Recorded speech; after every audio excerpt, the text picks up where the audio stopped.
പാലക്കാട് ഞാൻ പാലക്കാട് ജില്ലയിൽ ജനിച്ചു വളർന്ന ഒരാളാണ്. പാലക്കാടിനെ ഏറ്റവും അധികം സ്നേഹിക്കുന്ന ഒരു വ്യക്തിയാണ്. എനിക്ക് പാലക്കാട് ജില്ലയിൽ ഒരു വീട് വേണം, സമാധാനമായിട്ട് ജീവിക്കാൻ, സ്വന്തമെന്ന് പറയാൻ ഒരു തുണ്ട് ഭൂമിയും ഒരു വീടും വേണം എന്നുള്ളത് ഞാൻ എന്നും സ്വപ്നം കണ്ടിരുന്ന ഒരു കാര്യമാണ്. ഇപ്പോൾ സരിൻ പറഞ്ഞ പോലെ കയ്യിലുള്ള പൈസ കൊടുത്ത് വാങ്ങി എന്നുള്ളതല്ല, കയ്യിലുള്ള പൈസയൊക്കെ വളരെ കുറച്ചേ ഉണ്ടായിരുന്നുള്ളൂ. HDFC ബാങ്കിൽ നിന്ന് വലിയൊരു തുക ലോൺ എടുത്തിട്ടാണ് ഞാൻ ഈ വീട് വാങ്ങിയത്. അതിൻ്റെ ലോൺ അടച്ചു തീർന്നിട്ട് വളരെ കുറച്ച് മാസങ്ങളേ ആയിട്ടുള്ളൂ. അപ്പോൾ അങ്ങനെ ഞാൻ 2018 വാങ്ങിയ ഒരു വീടാണിത്.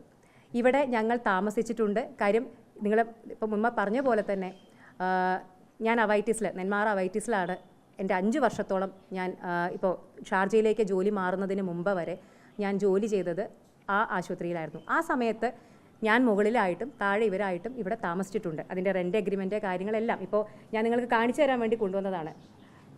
ഇത് എൻ്റെ ഈ വീടിൻ്റെ ആധാരമാണ്. ഇത് ആരിൽ നിന്നാണോ ഞാൻ വാങ്ങിയത് ആ വീടിൻ്റെ ആധാരമാണ്. ബാങ്ക് ലോണൊക്കെ അടച്ചു തീർന്നപ്പോൾ ഇതിൻ്റെ ഒറിജിനൽ കൈ കിട്ടി. അപ്പോൾ അത് ഞാൻ കൈ കിട്ടിയിട്ടുണ്ട്. അല്ല, ഇതിൻ്റെ ഒറിജിനൽ എല്ലാ രേഖകളും എൻ്റെ കയ്യിലുണ്ട്. ഇതൊക്കെ ഞാൻ ജസ്റ്റ് എടുത്തു എന്ന് മാത്രമേ ഉള്ളൂ.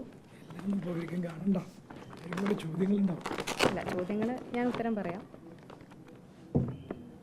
ഇത് ഈ ഒരു കെട്ടിലുള്ളത് നിങ്ങൾക്കറിയാലോ, ഇതിൻ്റെ അടിയാധാരം അങ്ങനെയൊക്കെ പറയുന്ന ഇത്രയും ആധാരങ്ങൾ ഉണ്ട്.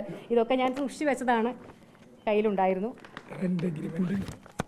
ഇനിയുള്ളത് ഞാൻ ഈ ഭൂമിക്കും ഈ വസ്തുവിനും കഴിഞ്ഞ 5-6 വർഷമായിട്ട് ഈ മുനിസിപ്പാലിറ്റിയിൽ അടച്ച ടാക്സിൻ്റെ രേഖകളാണ്. ആർക്ക് വേണമെങ്കിൽ ഇത് പരിശോധിക്കാം. എൻ്റെ പേരിൽ അടച്ച ടാക്സിൻ്റെ ഈ വീട് എൻ്റെ മാത്രം പേരിലാണ് കേട്ടോ. ആയിക്കോട്ടെ. ഇതിൻ്റെ റെൻ്റ് എഗ്രിമെൻ്റ് ആണ്.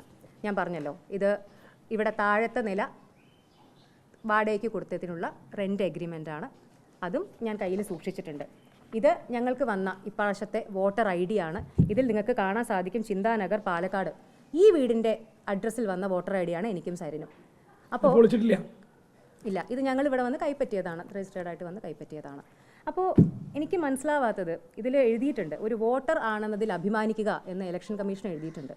സോ ഒരു വോട്ടർ ആണെന്നതിൽ 100% അഭിമാനത്തോടെ, അതും പാലക്കാടിലെ വോട്ടർ ആണെന്നതിൽ 100% അഭിമാനത്തോടു കൂടി ഇരിക്കുന്ന ഒരു വോട്ടർ മാത്രമാണ് ഞാൻ.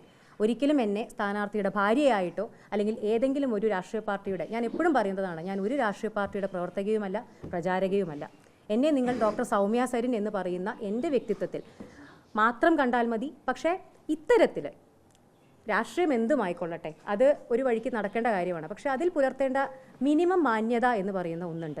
അത് ഒരു അടിസ്ഥാനവുമില്ലാതെ ഇതിലൊന്നും ഇടപെടാത്ത ആളുകളെ വിവാദങ്ങളിലേക്ക് വലിച്ചഴക്കുകയും, വിവാദം എന്ന് പറഞ്ഞാൽ മാത്രം പോരാ, നമ്മളെ ഇത്രയും മീഡിയയുടെ മുമ്പിൽ വന്ന് ഈ കേരളം മുഴുവൻ കേൾക്കുന്ന രീതിയിൽ പറയുകയാണ് വ്യാജന്മാരാണ് എന്ന് പറയുമ്പോൾ അത് കേട്ട് വീട്ടിൽ കയ്യും കെട്ടി ഇരിക്കാൻ എന്നെപ്പോലെ ആത്മാഭിമാനമുള്ള ഒരു സ്ത്രീക്ക് സാധിക്കില്ല. അതുകൊണ്ടുകൂടിയാണ് ഇന്ന് നിങ്ങളുടെ എല്ലാവരുടെയും മുമ്പിൽ വന്ന് ഇത്രയും കാര്യങ്ങൾ പറയണം, കാണിച്ചു തരണം, അത് രേഖയടക്കം കാണിച്ചു തരണം എന്ന് വിചാരിച്ചതും വന്നതും. ഇനി എന്തെങ്കിലും ചോദ്യങ്ങളുണ്ടെങ്കിൽ അത് ഞാൻ ഉത്തരം പറയാം. പ്രചരണം നടത്തിയിട്ട് പോയാൽ മതി.